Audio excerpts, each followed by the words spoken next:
Hey YA nerds, happy Pride! I know I skipped last week's video. It's because a lot of really important discussions have been happening online about Black Lives Matter. I did point to a couple of different articles you guys could read if you'd like to go look at the status that I made. And if not, I mean, there's always Twitter. It's great for that kind of stuff. You can follow me there. I've been retweeting stuff all week and I'm not going to stop anytime soon. But I would still like to talk about Pride Month because it is Pride Month. And just know that Pride and Black Lives Matter, these issues go hand in hand. Pride started as a riot against the police, and that's kind of what's happening right now in the country. So, very interesting time. I'm also sweating to death in my room. It is super hot in here, and I don't have the air conditioner on because anytime I record with the air conditioner on, y'all can hear it, and it makes my videos look bad. So I'm going to try to do this review as quickly as possible. So, everything else aside, hi, my name is Kaye, and I like to read a lot. And today we are going to be talking about Kings, Queens, and In-Betweens by Tanya Boteju. And I apologize if I pronounce your name wrong. So this lovely book, I love the cover of this book, has a bunch of different people on the cover, and the colors are just so gorgeous. It was published last year, May 7th in 2019, and it is approximately 374 pages for the hardcover at least. It didn't win any awards, sadly enough, but we can talk about the rest of it for now.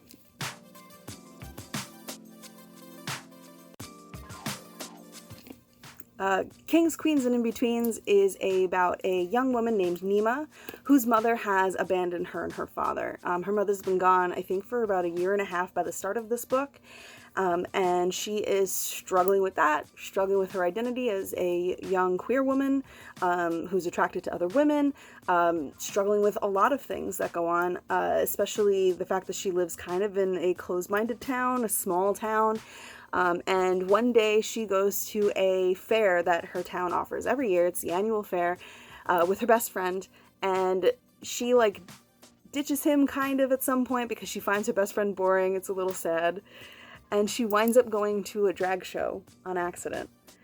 And what a wonderful accident to have, I think. So she goes to this drag show and she meets this wonderful drag queen whose name I am, of course, now blanking on. Oh my god, Deirdre! Jesus.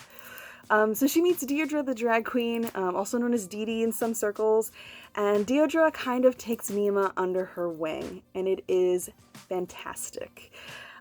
So for the rest of the book, we kind of follow Nima's journey into the world of drag.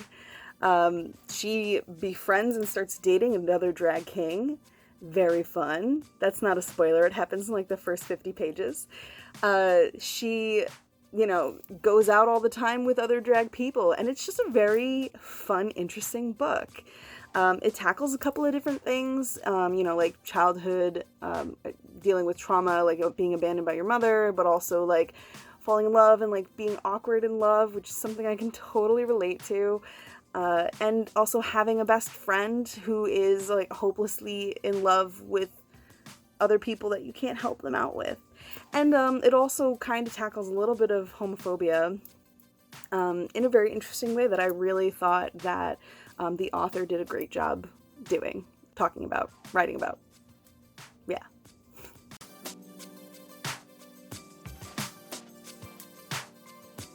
The tropes of this book, there's not a lot, which I actually think is a good thing, because the tropes, while they can be funny, they're not really supposed to be good things, except for trilogy, but there are a lot of pitfalls that many books fall into, which is why I made the list. So for this book, we have broken family units, love at first sight, no car or junker car.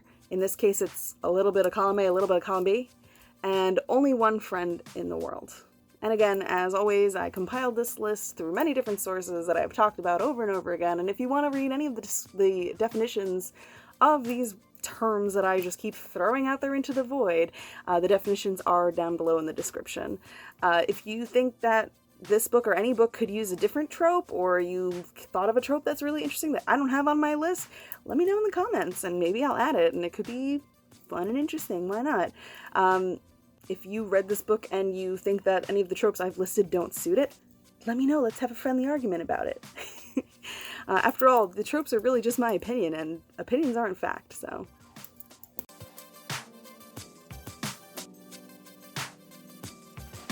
So Readalikes, my favorite part of the videos. For this book, I got 2 Readalikes as usual from Goodreads and 2 Readalikes as usual from Novelist.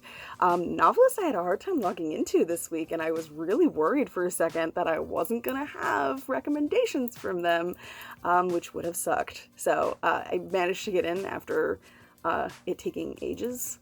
But yeah, so as usual, these are generated by websites, not by people. I could recommend books that are like this book that I've already read just off the top of my head.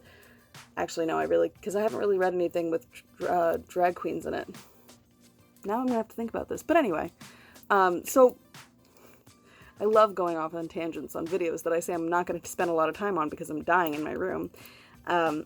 For Goodreads, we have I Wish You All the Best by Mason Deaver on my TBR list. I do know that it's about a non-binary teenager who gets kicked out of their house when they come out to their family and goes to live with their estranged sister. I think she's estranged. And I think the main character falls in love. I can't recall. I know I read the description not too long ago. It is also, again, on my list. I think, too, the author of that book, Mason Deaver, is also non-binary, so it's also like an own voices book, which I'm really getting into a lot lately. In fact, Kings, Queens, and In-Betweens is written by a woman who used to be a drag king, so it's also kind of like an own voices thing in that regard, too. Very cool. And the other book that was recommended by Goodreads is Like a Love Story by Abdi Nazemian. And I talked a little bit about this book in a previous video. I tried to get into this book and I had a really hard time doing it, mostly because it is about the AIDS crisis, and it breaks my heart, but I also need to be educated about it. So I'm probably going to come back to that and read it. I also have a Stonewall book I need to get to. It's going to happen, especially since all my books aren't due back until September now because the libraries aren't reopening yet. So I'm going to get to it. So that's for Goodreads. Oh yeah, Like a Love Story is also about a gay teen in the early 90s dealing with the AIDS crisis and also like, protesting, working with ACT UP, I'm pretty sure. Very good, interesting stuff.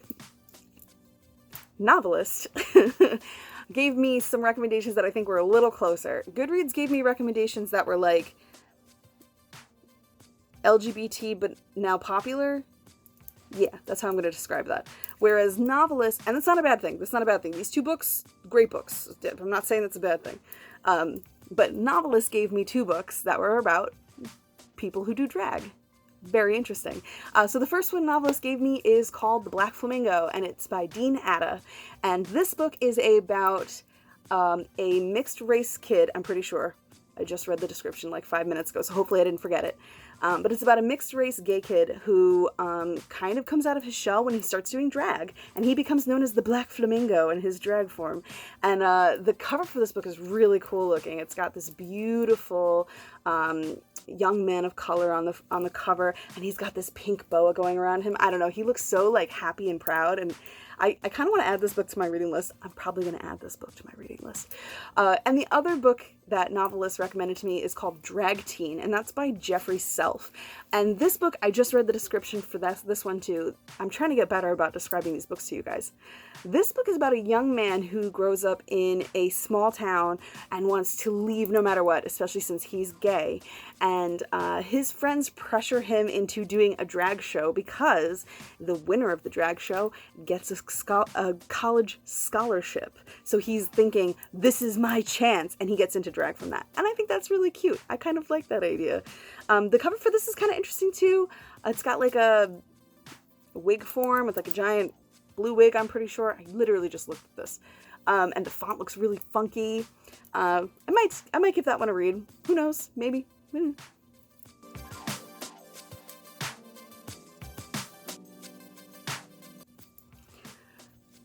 So, Kings, Queens, and In-Betweens, great book. Super great book. You probably think I'm going to give it a 10 out of 10. And I almost did. But I'm giving it a 9 out of 10. And the reason I'm giving it a 9 out of 10 is because throughout the whole book, again, this book is beautifully written. I stayed up until 3 in the morning a couple of nights just to finish it. It was really good. It wrapped me around its finger and I loved every second of it. Except I could not pinpoint where this book took place. And after the fact, I found out that the author's from Canada. And so I was like, oh, this book probably takes place in Canada. But like, and this is probably my own, like, fault. You know, I'm American. We don't know anything about anywhere.